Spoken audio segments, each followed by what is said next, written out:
it's so good to see you. Welcome back to geometry. It's section 2.4. We're rocking and rolling. You guys are doing great. And we're going to talk about writing proofs about angles. So last time we talked, we wrote proofs about segments. Now let's see if we can apply some of these same ideas, but now to angles. Learning target for this section of notes, and I want to let you know that this is a big section. So I am breaking it up into 2 days. So we're going to cover about half of it today, and then next time I see you, it won't be on a Wednesday day, but next time I see you, we're going to cover the rest of the section, okay? And also homework is going to be split into 2 parts, but it's going to be just one giant homework grade. So you're going to have half of it today, and then the other half of your Google document, you'll be able to fill out when we do the next section. So, does that make sense? Learning target. I can use definitions and relations between lines and angles to prove theorems. Success criteria. You will be successful today when you can apply properties of congruence to justify logical statements about angles. Again, logical statements. That sounds like deductive reasoning. That's what we've been doing with our 2-column proofs. And properties of congruence. Last time we talked about the symmetric property, the reflexive property, and the transitive property. All right. Also, apply definitions and theorems to find angle measures. Pause if you need to. Don't need to write this down, but unless you need it, 2 angles that have the same measure are congruent. Get that in your head. Same thing with segments. If the segments were the same length, they're congruent. If the angles are the same measure, they're congruent. Okay? Here, you don't need to write down unless you haven't got it from last time, but now we're talking about these reflexive, symmetric, transitive properties being applied to angles, okay? So, reflexive property, angle A is congruent to angle A. A is equal to A, B is equal to B. Obvious, it's going to be congruent to itself, right? Because angle A, if it has a measure of 50, angle A still has a measure of 50, they're still going to be congruent. The symmetric property, if angle A is congruent to angle B, then angle B has to be congruent to angle A. All right, again, flip-flopping those on the other sides of the congruent sign doesn't change that statement of equality. Transitive property, all right, again, similar to the last section when we talked about, if angle A is equal to angle B, and you know that B is congruent to angle C, then, again, B is kind of like that middle connecting factor. If you got A congruent to B and B is congruent to C, then A has to be congruent to C, all right? So that's what the transitive property says. This thing you do not have down in your notes, so I would encourage you to get a little shorthand of that. Basically, all right angles are congruent. Right angles are 90 degrees. By definition, if you're a right angle, you have to be measuring 90 degrees. Therefore, every single right angle in the world has got to be congruent to every other single right angle in the world, okay? It's called the right angle congruence theorem. Just make a little jot down in your notes so you know what that is, all right? So, again, I've only got 2 proofs for you today and 1 more theorem, so we're just going to keep rocking and rolling. Take a second, pause if you need to, get down to 2-column proof, get down that given statement and the proof statement, all right? Step 1, I'm going to go ahead and get started. My black marker is dying, so I'm going to use the red marker here, okay? So step 1, always start with what is given. A and B are right angles. So I've got angle A and angle B are right angles. Okay, and I just kind of abbreviated angles to a little angle sign and then a little S to show plural, okay? So angle A and angle B are right angles. Again, that was given. We want to prove that angle A is congruent to angle B. This sounds like a lot what the theorem we just wrote down was. So the right angle congruence theorem, that all right angles are congruent to each other. So what we're doing right now is we're proving that theorem, okay? So you can't use that until we've actually proved it and put it in our little toolbox of theorems and postulates and properties, okay? So we can't just jump to step 2 and say they're congruent by that theorem because we're trying to prove that, all right? But let's think about this. Angle A and angle B are right angles. If you want a little picture, I'll draw a little picture to go along with it.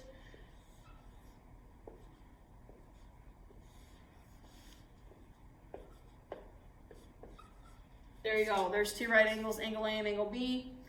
If I know they're right, then they both have to equal, their measures have to equal 90 degrees. So that's something I can write down. I'm going to say step 2.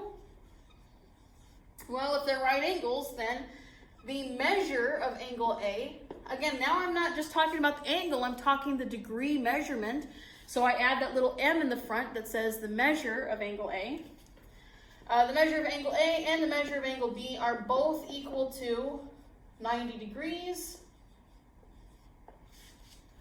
Okay, and that was by definition of right angle.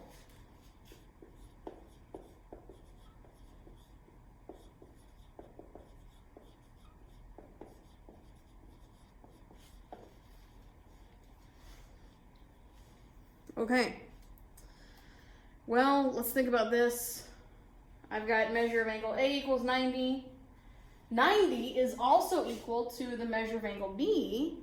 So could I use like transitive property here and say, well, if measure of angle A is equal to 90 and 90 is also equal to the measure of angle B, then I could just say that these guys are equal, right? That middle connecting piece is like the measure 90 degrees. So if they're both equal to 90, then they have to be equal to each other. Or you could think about it as substitution. If I've got measure of angle A equals 90, well, wherever there's a 90, I should be able to substitute the measure of angle A, and that would give me the measure of angle B equals the measure of angle A. So now I can just say that step 3, measure of angle A is equal to measure of angle B. I'm going to say that was done by the transitive property or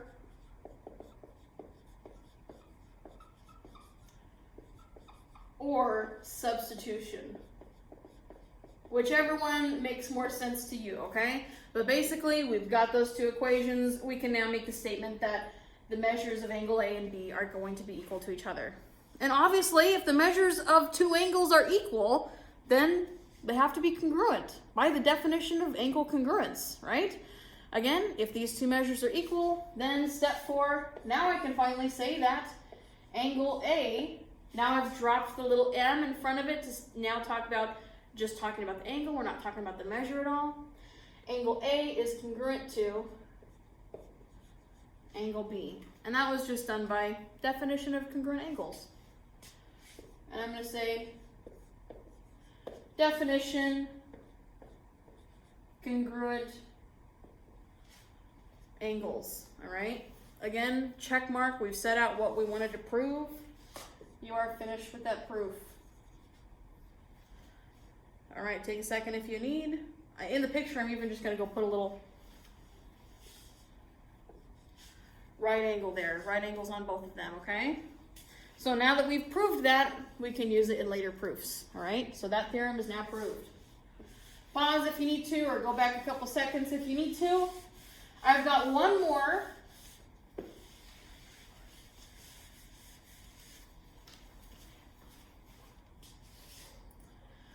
Okay, one more here, so take a second, get a little picture of the drawing, get your given statement and what you want to prove, get yourself a little 2-column proof. Okay, let's get going. So, step 1, always start with what's given. I know that the measure of ABC is 110. So, step 1, measure of angle ABC equals 110 degrees. Also, the measure of angle ABD equals 60 degrees. So that was given to us. And since we've got a picture, I'm just going to start taking things and adding it onto our diagram. You can too as well, all right? So just so we get a visual of this, ABC, this entire angle, is 110 degrees. And ABD equals 60. ABD, so this smaller one inside here, is 60 degrees. And we're trying to prove that DBC is going to be 50 degrees. Again, that's kind of an obvious one using the angle addition postulate. Oh, maybe we'll use that here in just a second. If I use the angle addition postulate, 60 plus 50 would have to give me 110. Let's make sure that we can prove that in a logical way, all right? That covers all of our bases. I just said angle addition postulate, so why not use the angle addition postulate? I'm going to say that the measure of angle ABD plus the measure of angle DBC has to be equal to the measure of angle ABC, all right?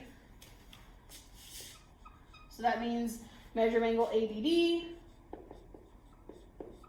plus measure of angle DBC has to be equal to the measure of the entire thing. I'm running off into my second column here. The entire measure of ABC. All right? That statement was done by angle addition postulate. All right? Again, the part plus the part has to be equal to the whole. So this was done by angle addition postulate. One lesson to learn here is give yourself enough room. Give yourself enough room on your 2-column proofs. So that statement was done by angle addition postulate. From these unknowns, again, think about it as a variable. There's a lot of letters here. But it's just an unknown. It's a variable. The measure of angle ABD, right? Do I know any of these unknowns? ABD? Oh, check it out, 60 degrees. DBC, it's what we want to prove, so I don't know that one yet.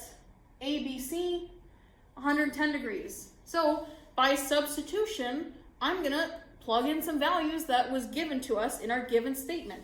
So ABD is 60 degrees. So here's my third step. Instead of ABD, I'm going to write 60 degrees plus, don't know anything about measure of DBC. All right. I mean, we do know the measure of it, but we can't make that statement yet because we haven't proved it. All right. And then the last part, measure of ABC is 110. So that was done by just substituting values we know. I'm going to say substitution. Okay. Can I solve for measure of angle DBC? I mean, it's the only variable in that equation. I should be able to isolate it just by subtracting 60 from both sides. Sounds like the subtraction property of equality. All right, so I'm going to subtract 60 from both sides, and I'm going to say measure of angle DBC. Oh, I forgot the 60.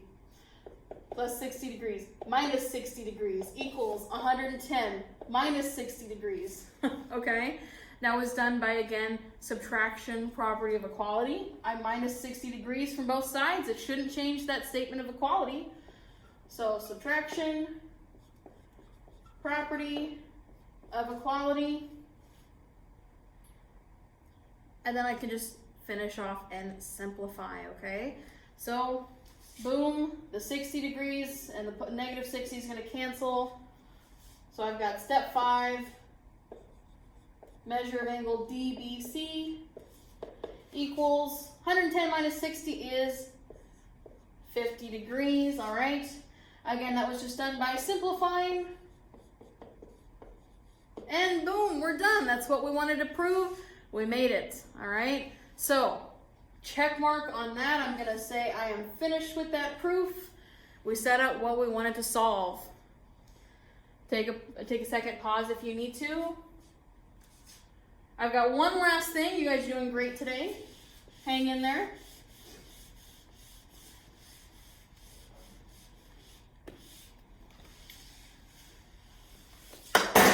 Ooh, crash. Okay, last thing is the congruent supplements theorem. You got this, okay? Take a second. Give your hand a little break if you need. Get a drink of water. Okay. Last thing for today, congruent supplements theorem. If two angles are supplements of the same angle, or congruent angles, then the two angles are congruent. Let's start breaking this down, because it's a lot, all right? If two angles are supplements of the same angle, supplements, sounds like the word supplementary, right? Two angles are supplementary if they add up to 180 degrees. So, let's say that I've got, so again, 180 degrees, is a straight line, okay? Two angles would add up to that. So maybe there's this angle and this angle. They're supplementary because if you added their measures together, you get 180 degrees, right? So let's say you've got this angle, which is angle A, and you've got another angle, which is angle B, and let's say you've got this nice obtuse angle, which is angle C. So if you got two angles that are supplement of the same angle, so let's say that A and C are 180 degrees, and also B and C, adding them together, are 180 degrees. So I'm going to say that angle A plus angle C is 180, and also we know that angle B plus angle C equals 180. All right, again, that was just breaking down the first part of that sentence. You got two angles, A and B, and they're both supplements of the same angle, C and C. Then the two angles are going to be congruent. So that says that angle A and angle B are going to be congruent to each other, okay? I'm just going to do like a very informal, simple proof from this, okay? 180 degrees, 180 degrees. These things are the same thing.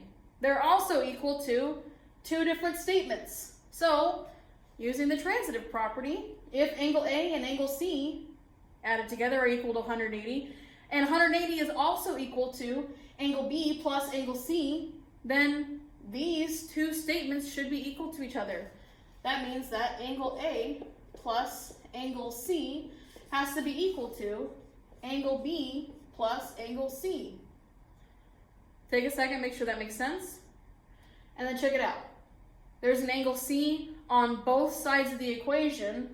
If I subtracted angle C from both sides, they're going to cancel, right? So if I see that there's an angle C on both sides of the equation, they're going to cancel out, and it's going to leave me with angle A equals angle B.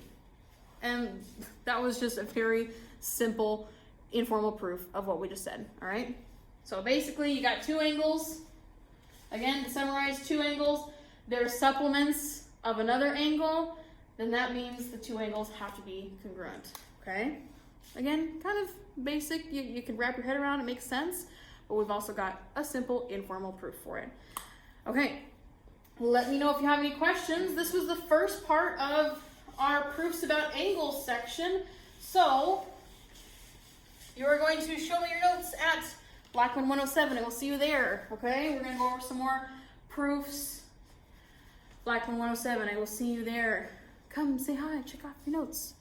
Woohoo, woohoo. Okay, bye.